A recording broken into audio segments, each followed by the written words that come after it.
What's up, Red Sox Nation? The Boston Red Sox have been busy this offseason, making some key moves that could shake things up in the AL East. From adding left-handed pitcher Patrick Sandoval to signing Austin Adams on a minor league deal, the front office is working to rebuild and strengthen this roster. But the big question is, are these moves enough? Will these new additions help Boston make a serious playoff run in 2024? We're breaking down everything you need to know in today's video. But before we dive in, let me ask you, do you think these new signings will make a difference for the Red Sox? Drop your thoughts in the comments below. And hey, if you love Red Sox content and want to stay up to date on all things Boston baseball, make sure to hit that subscribe button and help us reach our next goal of 1,000 subscribers. Let's grow this community together. Now, let's get into it. Red Sox offseason heating up. The Boston Red Sox have been making some noise in free agency, and fans are eager to see how these moves will shape the upcoming season. While some of these signings may not be blockbuster deals, they could prove to be crucial down the line. In this episode of Red Sox Digest, we're taking a deep dive into the latest signings, analyzing what they mean for the team's future, and discussing whether Boston is on the right track.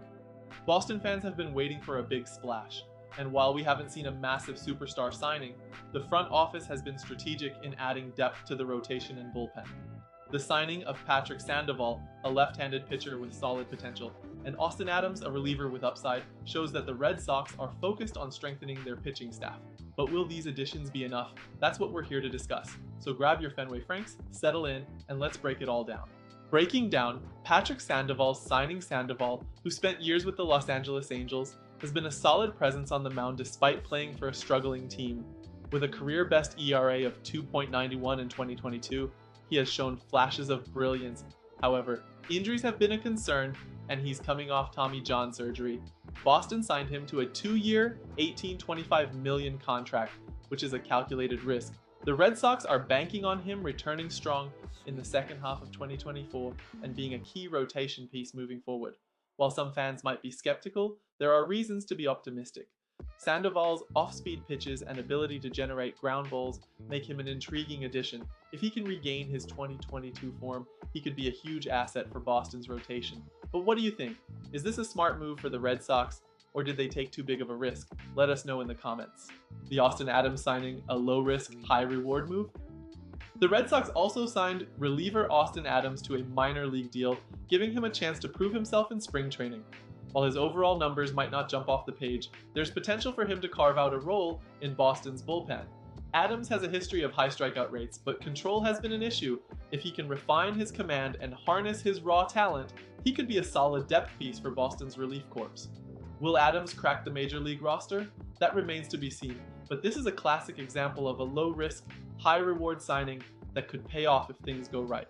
How these moves impact the Red Sox rotation with Sandoval eventually joining the rotation, Boston now has a more balanced mix of lefties and righties. The likely starting five could include Garrett Crochet, Brayan Bello, Cutter Crawford, Tanner Houck, and Sandoval when he returns. This rotation has potential, but consistency will be key. Adding depth was a must for Boston, especially after last season's struggles. If these pitchers can stay healthy and perform to their potential, the Red Sox could have a sneaky good rotation. Hold up, Red Sox fans. If you're enjoying this breakdown and want more Boston baseball content, make sure to hit that like button and subscribe to the channel. Your support helps us keep bringing you the latest Red Sox news. Now back to the video. Are the Red Sox on the right path? So after breaking down these moves, are the Red Sox heading in the right direction? While these signings may not be the flashy headlines fans were hoping for, they address crucial needs. Pitching depth was a major issue last season, and these additions help shore up the rotation and bullpen. The real test will come once the season begins.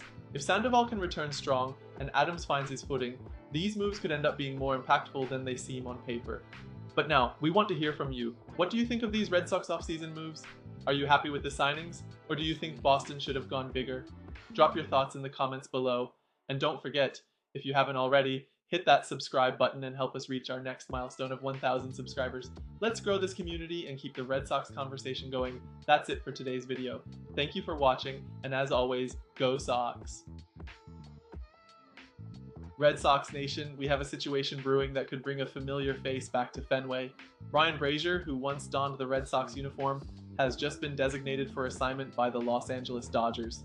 That means he's available. Should Boston bring him back? Could he redeem himself and become the bullpen weapon the Red Sox need? We've got all the details in today's episode, and if you're part of the 86% of viewers who haven't subscribed yet, let's change that. hit that subscribe button and help us reach our next milestone, 1,000 subscribers. Now let's dive into the latest Boston news and see if Ryan Brazier's return could be the perfect move for the new Boston Red Sox. Drop a comment below. Should the Red Sox take him back? Welcome back, Red Sox Nation. The offseason has been full of twists and turns, but this latest development could bring an old friend back to Boston. Ryan Brazier, who spent several years with the Red Sox before heading west to join the Dodgers, has now been DFA'd. That means he's up for grabs, and Boston could very well be one of the teams looking to reunite with the veteran reliever. Brazier's time with the Red Sox was a roller coaster. Moments of brilliance mixed with frustrating inconsistency. But after making adjustments with the Dodgers, he seemed to unlock something special. Could a return to Fenway be the perfect move for both parties? Today we'll analyze Brazier's past performance, his improvements in LA, and what it would mean for the Red Sox if they bring him back. But before we dive into the details, don't forget to like this video and subscribe to stay up to date on all things new Boston Red Sox. Ryan Brazier's journey with the Red Sox was nothing short of dramatic. He was a key piece of the bullpen during Boston's 2018 World Series run, delivering clutch performances when it mattered most. But in the seasons that followed, things started to unravel. His ERA climbed, his fastball lost some bite, and consistency became a major issue. By the time Boston decided to part ways, many fans were relieved rather than disappointed. But was it really all on him, or was there more to the story? Looking back, the Red Sox struggled as a whole in recent seasons, particularly in the bullpen. Brazier's struggles were just one part of a much larger issue. Could a different approach and a more structured bullpen help him regain his form?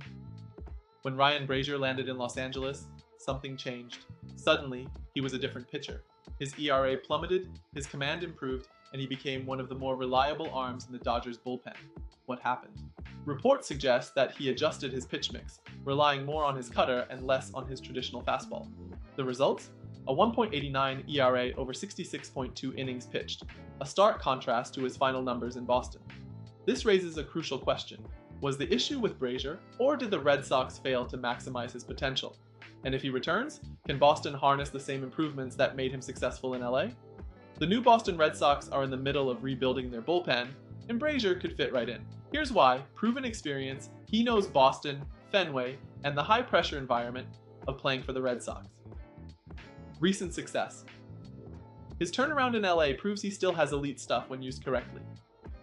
Low risk, high reward. Since he was DFA'd, he could be acquired at a reasonable cost. If Brazier's adjustments are sustainable, the Red Sox could get a solid bullpen arm without breaking the bank. The question is, will they take the chance? So, Red Sox Nation, what do you think? Should the Red Sox take another shot at Ryan Brazier? Would he be a valuable bullpen piece, or should Boston look elsewhere? Let's get the conversation going in the comments. And if you made it this far, you're the real MVP. Don't forget to smash that like button. And if you're not subscribed yet, now's the time. We're pushing for 1K subscribers, and your support makes all the difference. Hit that subscribe button, turn on notifications, and join us as we bring you the latest Boston news and updates on the new Boston Red Sox. Thanks for watching, and we'll see you in the next one. Go Sox!